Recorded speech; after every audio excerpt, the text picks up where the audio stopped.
திருச்சிற்றம்பலம். தென்னாடுடைய சிவனே போற்றி, எந்நாட்டவர்க்கும் இறைவா போற்றி. ஏகம்பத்துரையந்தாய் போற்றி, பாகம் பெண்ணுருவானாய் போற்றி.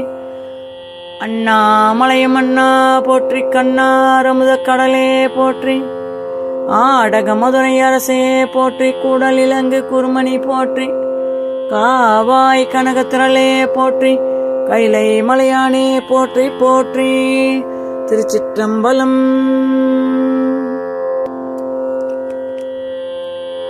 கச்சியப்ப சிவாச்சாரியார் அருளிய ஸ்ரீ கந்த புராணம். முதலில் ஒரு கந்தர் அனுபூதி, ஒரு பாடல். 9வது பாடல்.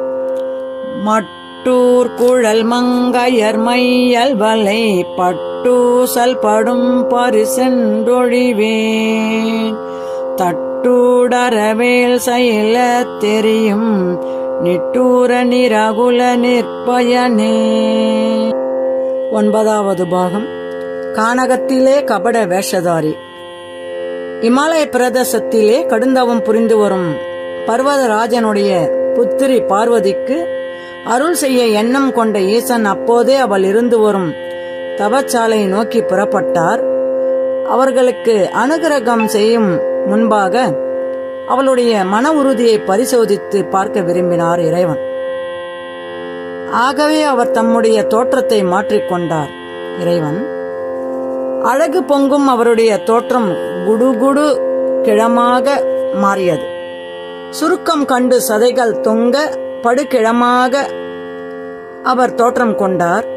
நாகாபரணங்கள் ருத்ராட்ச மாலைகளாக மாறின. இடையிலே உடுத்திருந்த புலித்தோல் அழுக்கேறி வெண்மை நிறம் மாறிய கந்தையாக ஆயிற்று. நெற்றிக்கண் திலகமாக விளங்கியது. கையிலே பிடித்திருந்த சூலம் கைத்தடியாயிற்று.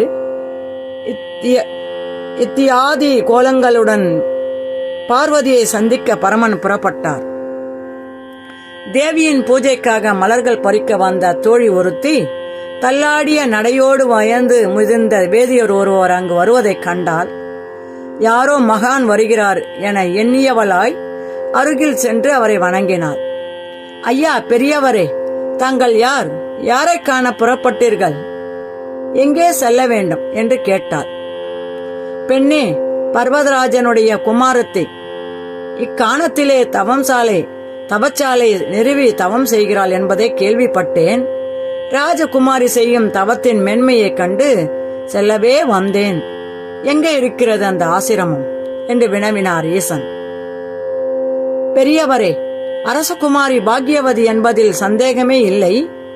தங்களை போன்ற முதியோரை வரவேற்று உபசரித்து உளம் கனிந்து ஆசிர்வாதம் பெற சந்தர்ப்பம் கிடைத்துள்ளதே, வாருங்கள், நான் அங்குதான் செல்கிறேன் என்றால் அந்த தோழி.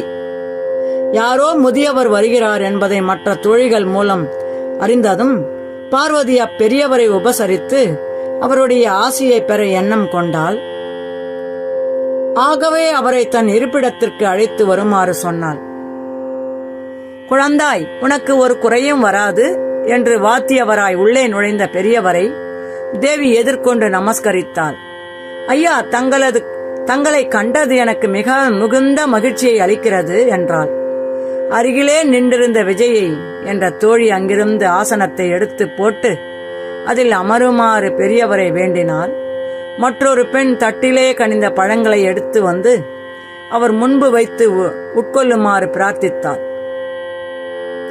ஈசன் தேவியை பார்த்தவாறு ஆசனத்தில் அமர்ந்தார். பெண்ணே, உன்னை பார்க்கும்போது என் மனம் மிகவும் வேதனைப்படுகின்றது. கடுமையான விரத நியமங்களை கொண்ட இந்த தவத்தை உன் மேனி தாங்குமா? உன்னுடைய அழகு தோற்றத்தை பற்றி எத்தனையோ பேர் சொல்ல கேட்டிருக்கிறேன். இப்போது நேரிலே உன்னை பார்க்கும்போது எவ்வளவு வித்தியாசம் தெரிகிறது. மதமதவென்று பூரிப்புடன் விளங்க வேண்டிய உன் தேகம் இளைத்து விட்டதே.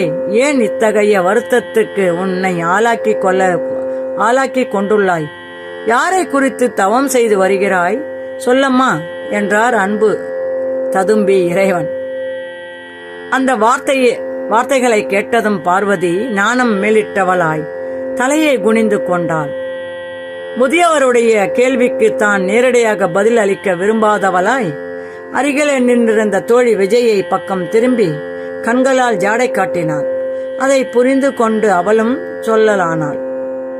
பெரியவரே, இமவான் திருக்குமாரத்தி பிரபஞ்சம் முழுமைக்கும் அதிகாரணமாக விளங்கும் பரமேஸ்வரனை குறித்து தவம் மேற்கொண்டுள்ளால் அப்பெருமானையே தன்னுடைய நாயகனாக கொள்ள வேண்டும் என்று விரதம் இருந்து வருகிறாள். விஜயை இவ்வாறு கூறியதும் முதியவராக வந்த மகாதேவன் கடகடவென்று சிரித்தார். பெண்ணே, நோக்கம் உயர்ந்தது என்பதில் சந்தேகமே இல்லை. ஆனால் நிறைவேறக்கூடியதா என்பதை கவனிக்க வேண்டாமோ என்றார் பெருமான். சுவாமி, என்ன சொல்லுகிறீர்கள் என்று சிறிது படபடப்புடன் கேட்டாள் பார்வதி. பார்வதி, வேத முதல்வராகிய பரமனை மணக்க வேண்டும் என்று நீ தவம் மேற்கொண்டிருக்கிறாய். உன் கருத்துக்கு அப்பெருமான் இணங்குவாரா? அது சாத்தியமாகுமா என்பதை நீ நினைத்து பார்த்தாயா? எளிதில் அடைந்துவிடக்கூடிய பொருளா அவர்? மாலும் அயனும் அடிமுடி காணா முடியாது திரும்பியதும் உனக்கு தெரியாதா? வீணாக உன்னை ஏன் வருத்திக் கொள்கிறாய்? இந்த இளம் வயதில் இப்படியெல்லாம் கஷ்டம் வேண்டாம். நான் சொல்வதை கேள். பேசாமல் அரண்மனை திரும்பி சௌபாகியமான வாழ்க்கைகளை மேற்கொள். ஈசன் இவ்வாறு கூறியதும் அதை கேட்டு பார்வதி முகம் சுளித்தார். ஐயா பெரியவரே, என்னை தாங்கள் சரியாக புரிந்து கொள்ளவில்லை என்றே நினைக்கிறேன். நான் மேற்கொண்டிருக்கும் இப்பணி விளையாட்டு காரியமல்ல. இதில் உள்ள கஷ்டங்களை எல்லாம் நன்றாகவே யோசித்து பார்த்திருக்கிறேன். தாங்கள் கூறியபடி இறைவன் என் தவத்துக்கு இறங்கி என் விருப்பத்தை நிறைவேற்றவில்லையானால் அதற்காக நான் பின்வாங்கிவிடப் போவதில்லை. என் உறுதி ஒருபோதும் குறையாது. என் தவத்தை மேலும் கடுமையாக்கி அதன் மூலம் என் உயிரை போக்கிக் கொள்ள நேரிடனும் தயங்க மாட்டேன். உமக்கு பித்து பிடித்திருக்கிறது போலும், அதுதான் ஏதோதோ சொல்கிறீர்கள் என்றால் இறைவனை பார்த்து. முதியவரை பார்த்து ஈசன் பெரிதாய் சிரித்து, குழந்தாய் பார்வதி, உன் உறுதியை பாராட்டுகிறேன். ஆயினும் நீ மேற்கொண்டிருக்கும் கருத்து உன்னை போன்றோருக்கு ஏற்றதல்ல. பெண்கள் தங்களுக்கு உரிய நாயகனை தேர்ந்தெடுக்கும் போது அழகு, அறிவு, செல்வம் என்று பல விவரங்களையும் யோசிப்பாரன்றோ? நீ உனக்கென தேர்ந்தெடுத்திருக்கும் முக்கண்ணனுக்கு அழகு இருக்கின்றதா? பைத்தியக்காரனை போன்று சடையை விரித்து போட்டுக்கொண்டு அலைகின்றான். நெற்றிலே இருக்கும் அந்த மூன்றாவது கண் எத்தனை விகாரமாக அவனை தோற்றச் செய்கிறது. கட்டிக்கொள்வதற்கு பட்டாடைகள் கிடைக்காது போய்விட்டனவா? புலித்தோலை உடுத்திக் கொண்டு திரிகிறான். கையிலோ கொடுமை வாய்ந்த பாம்புகளை கங்கணமாக அணிந்து கொண்டிருக்கிறான். கழுத்திலே எலும்புகளாலும் மண்டையோடுகளாலும் செய்யப்பட்ட மாலை. ஆபரணங்களுக்கு தான் வழியில்லை என்றால் சூடிக்கொள்வதற்கு வாசமுள்ள மலர்களாயில்லை? இக்கானகம் எங்கும் நறுமணம் வீசும் அழகிய மலர்கள் இருக்க வெள்ளருக்கு, அருகு, கொன்றை, நொச்சி போன்ற பூக்களை சூடிக்கொண்டிருக்கிறான் என்று சொல்லிக் கொண்டே போனார். அதை கேட்க விரும்பாதவள் போல் பார்வதி சிவசிவ சிவசிவ என்று காதுகளை பொத்திக் கொண்டாள். இறைவனோ அதை பொருட்படுத்தாதது மேலே சொல்லலானார். இன்னும் கேள் பார்வதி, அவன் இருக்கும் இடம் மயானம். உடல் முழுதும் சாம்பலை பூசிக்கொண்டு பேய்க்கூத்து ஆடிக்கொண்டிருக்கிறான். அவனோடு பூத பிரேத பிசாசங்கள் குதிக்கின்றன. அவனை மணக்க விரும்பும் நீயும் அந்த கூட்டத்தோடு ஆட வேண்டியதுதான். அவனுக்கு தாய் தந்தையர்கள் யாருமில்லை. எந்த பெண்ணும் இப்படியொரு பித்தளை மணாளனாக தேர்ந்தெடுக்க துணியாள். பித்தனை மணாளனாக தேர்ந்தெடுக்க துணியாள்.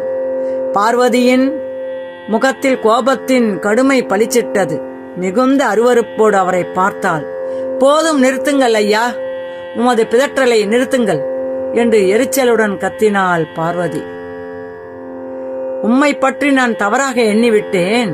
திருநீறு பூசி சிவப்பழமாக காட்சியளிக்கும் தங்களை நான் விரும்பும் இறைவனுடைய மெய்யடியாராக எண்ணி இடம் அளித்து விட்டேன். இப்போதுதான் உமது சொரூபம் விளங்குகிறது. விருத்தாப்பிய தசையில் சிவ சின்னங்களுடன் விளங்கும் தாங்கள் அப்பரம்பொருளை புரிந்து கொண்டது இவ்வளவுதானா? உமது தோற்றத்திற்கு உரிய ஞானத்தை உம்முடைய பேச்சிலே காண முடியவில்லையே. கைலங்கிரி வாசனுடைய பெருமையை வேதங்கள் எத்தனையோ எடுத்து கூறுகின்றனவே, அவற்றை தாங்கள் படித்ததில்லையா? பிரம்மாதி தேவர்கள் அப்பரம்பொருளை வணங்கி அவன் அருளை பெற வேண்டி நிற்பதை அறியவில்லையா நீங்கள்? உங்களுடைய தோற்றத்தால் மதி மோசம் போய்விட்ட நான் சிவன் நிந்தனையான வார்த்தைகளை கேட்க நேர்ந்தது. சிவனை இகழ்ந்து பேசும் நீசர்களையும் விட தாழ்ந்தவர்களாகிவிட்டீர்கள். சிவ சின்னங்களை தரித்துக் கொண்டு அவரையே இகழ்ந்து பேசுகின்றீர்கள். உம்முடன் பேசுவது மகா பாபம். இப்போதே இங்கிருந்து போய்விடுங்கள் என்றாள். மகாதேவன் கடகடவென்றே சிரித்தார். பெண்ணே, என்னை புரிந்து கொண்டதாக பேசும் நீ என் வார்த்தைகளை புரிந்து கொண்டதாக தெரியவில்லையே. உன் மீது எத்தனை அன்பு இருந்தால் உன்னை தேடி நான் வந்திருப்பேன். நான் சொன்ன வார்த்தைகளை நன்றாக மனத்திலே இருத்திப்பார். அந்த ஈசனுக்கும் எனக்கும் உள்ள வேற்றுமையை நான் உனக்கு எடுத்து சொல்ல வேண்டுமா? தோற்றத்திலும் அழகிலும் அவனை விட நான் சிறந்தவன் என்பதே நீ ஒப்புக்கொள்வாய். தவம் செய்தது போதும், உன் தந்தையை போய் பார்ப்போம். என்னை மணந்து கொள்வதால் உனக்கு எவ்வித குறைகளும் நேரிடாது. நான் கவனித்துக் கொள்வேன் என்கிறார் ஈசன் பெருமான். முதியவர் வேடத்திலிருந்த ஈசன் இவ்வாறு கூறியதும் பார்வதி நெருப்பை மிதித்து விட்டவள் போல் பரபரப்படைந்தாள். முன்னர் தந்தை தட்ச பிரஜாதிபதியால் செய்யப்பட்ட சிவநிந்தையை கேட்க சகிக்காது உடலை துறந்த மலையரசன் புத்திரியாக தோன்றிய போதும் அத்தகைய கொடூரமான வார்த்தைகளை மறுபடியும் கேட்க நேரிட்டதே என்பதை நினைக்கும் போது வேதனையால் அவள் கண்களிலிருந்து நீர் பெருகியது. ஈசனுக்கு என அர்ப்பணித்து விட்ட தேகத்தை இன்னொருவரும் விரும்புவதா? அவ்விடத்தை விட்டு எழுந்து செல்லுமாறு சொல்லியும் கேட்காது மீண்டும் சிவநிந்தை செய்யும் அக்கயவனை பார்க்கவே அவன் கண்கள் கூசின. தோழிகளை பார்த்து, இந்த கயவன் கெட்ட எண்ணத்துடன் இங்கு வந்து தகாத வார்த்தைகளை பேசுகின்றான், எழுந்து செல்லுமாறு நாம் சொல்லியும் கேட்கவில்லை. துஷ்டர்களை கண்டால் தூர விலகு என்பர். ஆகவே நாம் இங்கிருந்து போய்விடுவோம் என்று சொல்லி வாயிலை நோக்கி 2 அடி எடுத்து வைத்தாள். பார்வதியின் மன உறுதியை கண்ட இறைவன் மகிழ்ந்து, பார்வதி, நீ போக வேண்டாம், நானே புறப்படுகிறேன், என்னை பார். அவருடைய குரலிலே துணித்த குழைவு அவளை திரும்பி பார்க்க செய்தது. என்ன ஆச்சரியம்! அவளுடன் வாதிட்டுக் கொண்டிருந்த முதியவரை அங்கு காணவில்லை. நந்தி முதலான கணங்கள் சூழ்ந்திருந்த ரிஷபத்தின் மீது ஆரோகணித்தவராய் கைலாயநாதன் அவளுக்கு தரிசனம் தந்தார். அந்த திவ்ய சொரூபத்தை கண்டதும் அவள் மேனி சிலிர்த்தது. இதுவரை முதியவராக அங்கு வந்தவர் கைலாயநாதனே என்பதை உணர்ந்த போது அவள் பதறி போய்விட்டாள். சிவநிந்தையை கேட்பது மகா பாவம் என்று எடுத்துரைத்த அவளே இறைவனை பலவாறு இகழ்ந்து பேசிவிட்டாளே. கைகள் நடுங்க ஈசனை பணிந்து எழுந்தாள். சுவாமி, அடியாளிடம் தாங்கள் பெருங்கருணை கொண்டு அருள் புரிய வந்திருக்கும் போது தங்களை யாரென்றே உணராமல் என்னென்னவோ பேசிவிட்டேன். அவற்றை நினைக்கும் போது என் நெஞ்சம் பதறுகிறது. ஞானத்தில் உயர்ந்த முனிவர்களும் கூட தங்கள் மாயையை உணர முடியவதில்லை. அறிவிலியாகிய நான் எவ்வாறு அறிவேன்? தங்கள் பெருமையை குறைத்து பேசி என் குற்றத்தை பொறுத்தருள வேண்டும் என்று நான் தழுதழுக்க பிரார்த்தித்தாள். பார்வதி, வருந்த வேண்டாம். உன் மன உறுதியை சோதிக்கவே நான் அவ்வேடத்தில் வந்தேன். என்னிடம் நீ கொண்டுள்ள அன்பின் மிகுதியால் நீ கூறிய வார்த்தைகள் அனைத்தையும் புகழுரையாக ஏற்றுக்கொண்டேன். இனி நீ தவம் மேற்கொள்ள தேவையில்லை. அரண்மனை திரும்பலாம். உன்னை மணந்து கொள்ள நாளையே நான் அங்கு வருவேன் என்கிறார் பெருமான். இவ்வாறு கூறிய ஈசன் அடுத்த கணம் அங்கிருந்து மறைந்தார். மலைமகள் அளவற்ற அப்பெருமானை மனத்திலே தியானம் செய்து கொண்டு ஆசிரமத்திலே தங்கியிருந்தார். மலைமகள் அளவற்ற மகிழ்ச்சி அடைந்தவளாய் பெருமானை மனத்திலே தியானம் செய்து கொண்டு தங்கியிருக்கும் போது தோழியர்கள் அரண்மனைக்கு ஓடிச் சென்று பர்வதராஜனிடம் ஈசன் காட்சி அளித்து அனுகிரகம் செய்த விவரத்தை கூறினார்கள். அவனும் மேனையுடன் அப்போதே ஆசிரமத்திற்கு வந்து பெண்ணை கண்டு பரம சந்தோஷம் அடைந்தான். பின்னர் அவன் மகளை அழைத்துக் கொண்டு அரண்மனையை திரும்பினான்.